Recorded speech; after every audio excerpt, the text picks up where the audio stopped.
Lifestyle photography is about capturing everyday moments in a beautiful way. It's popular on social media platforms such as Instagram because it's so relatable. It is possible to capture beautiful everyday images using just your mobile phone, and I'm going to give you my tips on how to do just this. I'm Belinda Van Zanen. I'm a professional photographer specialising in travel, tourism and lifestyle. Taking great photos takes years of practice and a lot of trial and error. I've had a passion for photography for as long as I can remember. I've studied and I've practiced over many years, developing my own personal style. I love what I do, and with social media dominating our everyday lives, it's important to have beautiful imagery to showcase you or your brand and to stand out. When someone looks up your website or your social media feed, they should be greeted with beautiful imagery that tell the story of your brand and entice people to visit your store or buy your product. In this workshop, I'm going to cover a couple of different lifestyle shots and teach you a few basic techniques. I'll also introduce you to some useful apps for both editing and shooting so you can take better photos for your social media feed. So if you want to become better at smartphone photography or just want to up your Instagram game, then grab a coffee and let's get started.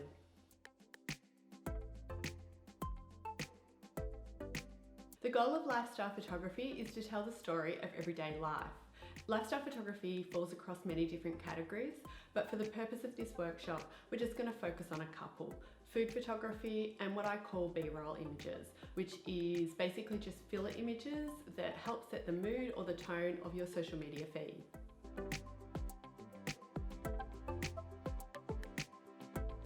Before we get started, I just want to cover off some of the basic photography tips, as I'll be referring to these throughout the workshop and while I'm shooting, so it's better to cover these off at the start so you can follow along easier.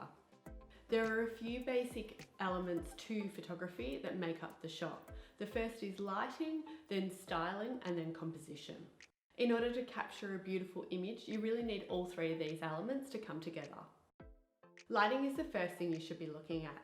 When you set up your scene, you should be taking notice of where your light source is coming from. Is it the sun, and in what direction is the sun coming from?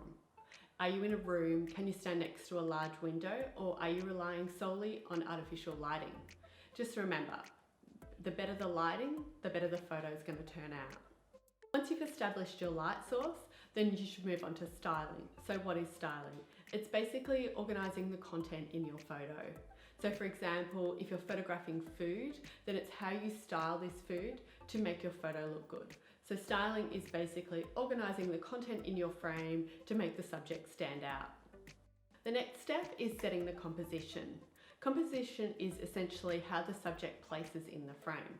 Without going into too much detail, as composition is a subject all on its own, my tip is to move around the subject, take it from different angles.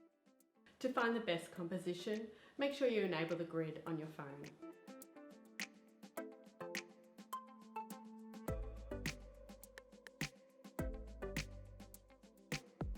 When it comes to applications for shooting and editing, there are a ton available to download.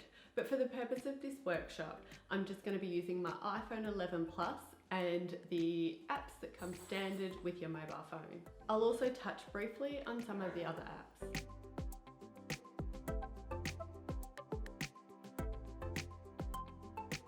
So now that we've covered off the basics, let's get shooting.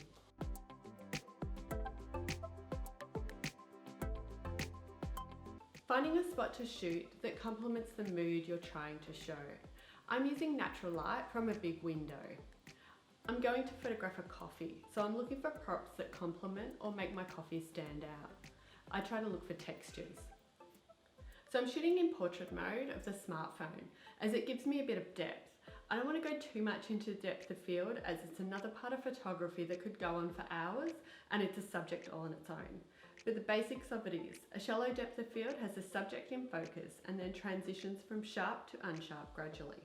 This is great for creating depth and really drawing your eye directly to the subject. A larger depth of field is that everything is relatively or acceptably sharp, and you use composition and lighting to draw your eyes to the subject. If you don't have portrait mode on your camera, that's fine, you can still get a really good image. So again, using my grid, I either want to shoot so the subject is either in the intersecting lines of the rule of thirds or centered.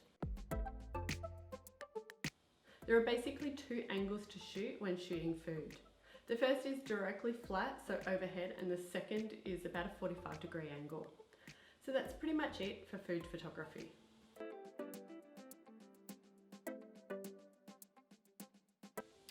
So for shooting B-roll, these are photos that complement your product but are not images of your actual product. They contribute to the overall branding. Your photo can be of anything that contributes to the emotion of your product or brand. For example, if you're a cafe located in a beach location, then take some photos of the beach or some surfers or a sunrise or sunset in that location. Take close-up photos of items in your cafe. If you're a product that specialises in sustainability, then take some close-up of photos of leaves, trees, waterways, rivers, etc. Take photos that really tell the story about you or your brand. These photos are just as important as your product images.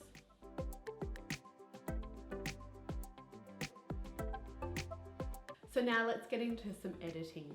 Now we're here at the editing stage, and I'm going to show you how I edited these photos to give the images my own personal style. The key is to try to be consistent across all of your images. There are a ton of great editing apps out there, but I find the best ones are VSCO, Lightroom, or just the one that comes standard on your smartphone. Just one thing to look out for is skin tones. When you add filters or presets to your images, it can make your photos look unnatural. So I tend to stick with editing the basics, such as exposure, shadows, highlight, contrast, etc.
They all pretty much do the same thing, but the presets available are slightly different.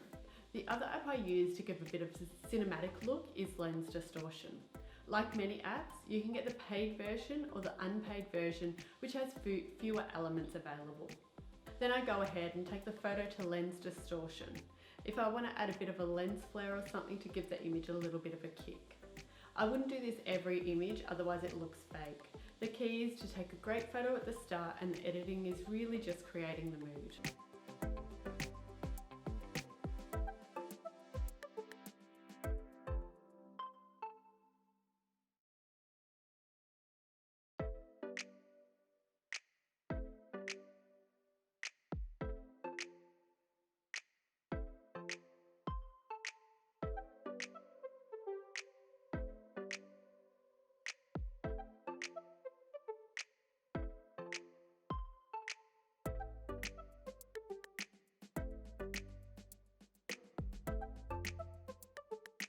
So now we're going to cover just a couple of general shooting tips.